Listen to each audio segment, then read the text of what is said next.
आकाश की गहराइयों में होने वाली घटनाएं हमेशा हमें आकर्षित करती हैं और जब बात सूर्य ग्रहण की हो तो जिज्ञासा और बढ़ जाती है। 21 सितंबर 2025 को साल का अंतिम सूर्य ग्रहण लगने जा रहा है और इसके साथ ही कई सवाल भी उठ रहे हैं। क्या ये भारत को प्रभावित करेगा? किन राशियों पर पड़ेगा इसका सबसे ज्यादा असर? और क्या वैज्ञानिक नजरिए से इसमें डरने जैसी कोई बात है? 21 सितंबर 2025 को साल का अंतिम सूर्य ग्रहण लगने जा रहा है। भारतीय समय अनुसार ये रात 10:59 पर शुरू होगा, जो 22 सितंबर की रात 1:11 पर अपने चरम पर पहुंचेगा और तड़के 3:23 पर समाप्त हो जाएगा। सबसे महत्वपूर्ण बात यह है कि भारत में ये ग्रहण रात के समय पड़ेगा और दिखाई नहीं देगा। इसी वजह से इसका भारत में कोई धार्मिक महत्व नहीं माना जाएगा और सूतक काल भी लागू नहीं होगा। यानी भारत के लिए ये ग्रहण पूरी तरह से सुरक्षित है। मंदिर खुले रहेंगे और लोगों को पूजा पाठ के दैनिक कार्यों में कोई व्यवधान नहीं आएगा। भारतीय परंपरा के अनुसार जब ग्रहण दिखाई न दे तो उसका धार्मिक असर भी शून्य हो जाता है। हालांकि ज्योतिषीय दृष्टि से इस ग्रहण का कुछ राशियों पर गहरा प्रभाव देखने को मिल सकता है। ये ग्रहण सिंह राशि में लगने वाला है। सिंह और कुंभ राशि वालों पर इसका सबसे भारी असर पड़ सकता है। इनके दाम्पत्य जीवन में तनाव, मनमुटाव और अस्थिरता बढ़ सकती है। रिश्तों को संभालने के लिए धैर्य और आपसी समझ की सबसे ज्यादा आवश्यकता होगी। मकर राशि के जातकों को इस अवधि में दुर्घटना का खतरा है। वाहन चलाते समय विशेष सतर्कता बरतनी चाहिए। साथ ही पेट संबंधी रोग, संक्रमण या पुरानी बीमारियों के उभरने की संभावना भी बनी रहेगी। वृषभ राशि वालों के लिए घर में चिंता और बेचैनी का माहौल रह सकता है।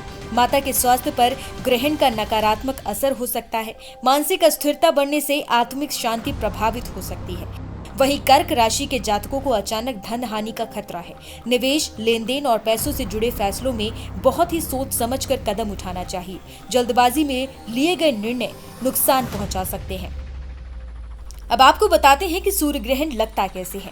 जब चंद्रमा सूर्य और पृथ्वी के बीच आ जाता है और सूर्य की किरणें पृथ्वी तक पूरी तरह या आंशिक रूप से नहीं पहुंच पाती, तब सूर्य ग्रहण होता है।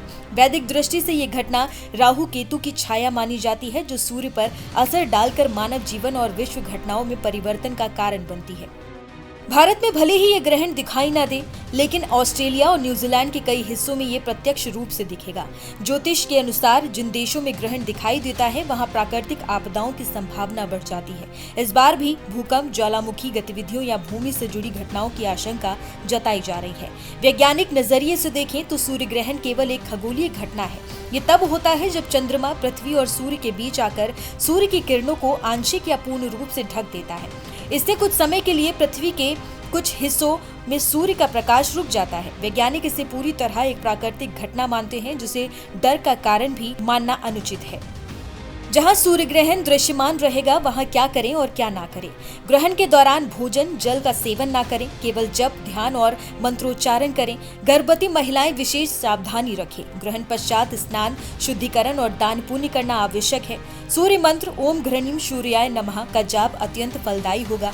भारत में भले ही इस ग्रहण का कोई धार्मिक महत्व ना हो और लोग इसे केवल समाचार और सोशल मीडिया के माध्यम से ही देख पाएंगे, लेकिन ज्योतिषीय रूप से सिंह, कुंभ, मकर, वृषभ और कर्क राशि वालों को सतर्क रहना चाहिए। वहीं विदेशों में इसका असर प्राकृतिक आपदाओं के रूप में सामने आ सकता है। ये सूर्य ग्रहण भारत में दृश्य न होते हुए भी विश्व के ऊर्जा प्रभाव और राजनीतिक आर्थिक परिस्थितियों को प्रभावित करेगा।